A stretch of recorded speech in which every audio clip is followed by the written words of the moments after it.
তখন এই হায়দার আর ফিরোজ ভাই সহ এরা সবাই আমার সাথে তাদের এই রাজনীতি পূর্বের থেকে সম্পর্ক, এবং তারা আসতো আমার কাছে আপনাদের বহুল ইউনিয়নের নেতা কর্মীদের জাগিরের ব্যবস্থা।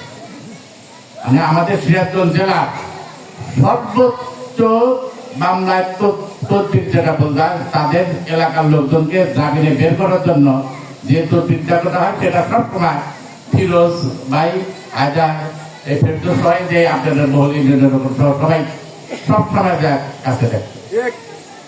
তার ধরুন আমরা সবসময় কিন্তু একটা কথা বলি যে সিরাজগঞ্জ জেলা আমাদের সর্বোচ্চ তদবির ঘর থেকে এই বহুল ইউনিয়নের যারা নেতৃত্ব দিয়েছেন ওই তৎকালীন সময় থেকে অদ্যাবধি পর্যন্ত, তখন থেকে আমাদের বহুল ইউনিয়ন সম্পর্ক। বহুল ইউনিয়ন আসলে আমার আরো অনেকের কথা মনে পড়ে। সবচেয়ে আমি যেটা দেখতাম আমাদের এই আনোয়ার ছেলে বলতে আনোয়ার ছেলে সুমন না বলো ছেলে, তাকে কিভাবে হত্যা করা হয়েছে অবদ্ধ দিয়ে। আবার সেই মামলায় গ্রেফতার করা হয়েছে বাংলাদেশ গঠনের যা সবচেয়ে বেশি অবদান, যে নিজের জীবন বিপন্ন করে মুক্তিযুদ্ধ, দেশকে স্বাধীন করার মুক্তিযুদ্ধ করছেন, সে আমাদের কাজী সানাউল্লাহ সাহেব। উনি বিচারটা দেখে যেতে পারে, তাকে তো অন্যায় পেলে তাকে ওই মামলায় সম্পৃক্ত করা হয়েছিল। তাকে আমরা সম্মান তাকে অ্যারেস্ট করা হয়েছিল, শুধু ওই ছেলেরা অসুস্থ ছিল, তাকে হাসপাতালে নিয়ে গেছে।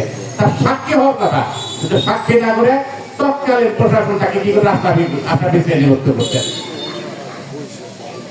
এই সুমন হত্যার কিন্তু আমরা প্রকৃত আসামিদের বিরুদ্ধে আজও মামলা করতে পারি নাই। ইনশাল্লাহ সামনে আমরা সরকার গঠন করলে এই সুমনের যারা হত্যা করছে তাদের বিরুদ্ধে আমরা পুনরায় হত্যার এই মামলা দায়ের করবো। আর আমাদের জানেন যে বহুল ইউনিয়ন সারা বাংলাদেশকে তারা হত্যা, গুম, নির্যাতনের কাশের রাজ্যে কায়েম করেছিল। সেখানে আমাদের জননী বিদেশে বেগম খালেদা জিয়া সহ তার পরিবারের সবাই সহ সারা বাংলাদেশে নির্যাতন করেছে। এমন কোন পরিবার নাই যে তাকে নির্যাতন করা হয়নি। সমস্ত ম্যাক্সিমাম পরিবারই নির্যাতিত পরিবার। আমাদের পাশেরই নন, অর্থাৎ আমাদেরই মুরব্বী আল মাহমুদ পরিবার, ওনারাও কিন্তু অনেক নির্যাতিত হয়েছেন। ওই পরিবারের সবাই নির্যাতিত হয়েছেন। মানে ইকবাল হাসান মাহমুদ টুকু সাহেব হয়েছেন, রোমানা মাহমুদ হয়েছেন, তার ছেলে এবং মেয়ে, ওই পরিবারের সবাই নির্যাতিত হয়েছে। তাদেরকে কারারুদ্ধ করা হয়েছিল একটা মিথ্যা মামলা, যে মামলা তাকে খালাস পরবর্তীতে খালাস দেওয়া হয়েছে। আমরা এই ইকবাল হাসান মাহমুদ টুকু সাহেব এর আগে যখন মন্ত্রিত্ব হয়েছিল পেয়েছিলেন, তখন কিন্তু আপনাদের ইউনিয়নে বিদ্যুতের যে সমস্যা ছিল উনি কিন্তু সমস্যার সমাধান করে দিচ্ছেন। এবং যত উন্নয়নমূলক কার্যক্রম এই খেয়ালকর ইউনিয়ন সহ এই ইউনিয়নে যত উন্নয়নমূলক কার্যক্রম উনি ওনার নিজের হাতে এইগুলো সমাপ্ত করে গেছেন। আমরা সবাই যেহেতু ওনার হাতে, উনি যখন এই বহুলই নন, আপনারা 2008 সালে রোমানামকে সর্বোচ্চ ভোট দিচ্ছেন, আওয়ামী লীগের ব্যক্তি অনির্বাচিত সংসদ উনি কি করছেন, এই ইউনিয়নটা কেটে নিয়েছেন আর একটা ইউনিয়ন দিচ্ছেন, মানে একটা থানার সাথে কাজুপুরের সাথে সম্পৃক্ত করে দিচ্ছেন। আপনারা জন্য ধানের শীষে ভোটটা দিতে, ভোট দিলেও তাকে আরো নৌকা যুক্ত হয়।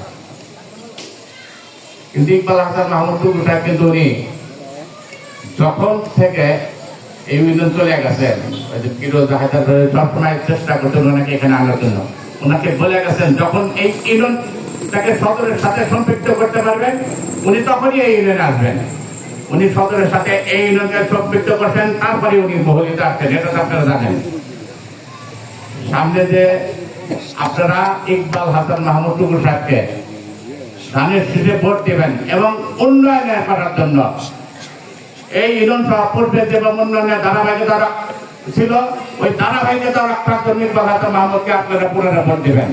উনি কিন্তু ওনার রাজনৈতিক পরিবার 100 বছরের রাজনৈতিক ইতিহাস। ওনার বাবা ছিল আলমন্দ সাহেব, উনি শিল্প মন্ত্রণালয়ের দায়িত্ব ছিলেন, ওনার বঙ্কিমতলা মন্ত্রণালয়ের দায়িত্ব ছিলেন। ইকবাল হাসান নামক টুকু সাহেবের দায়িত্ব ছিলেন। আপনারা তো জানেন যে ওনাদের পরিবারের উন্নয়ন ছাড়া ওনাদের কোনো কথা নেই। যেভাবে হোক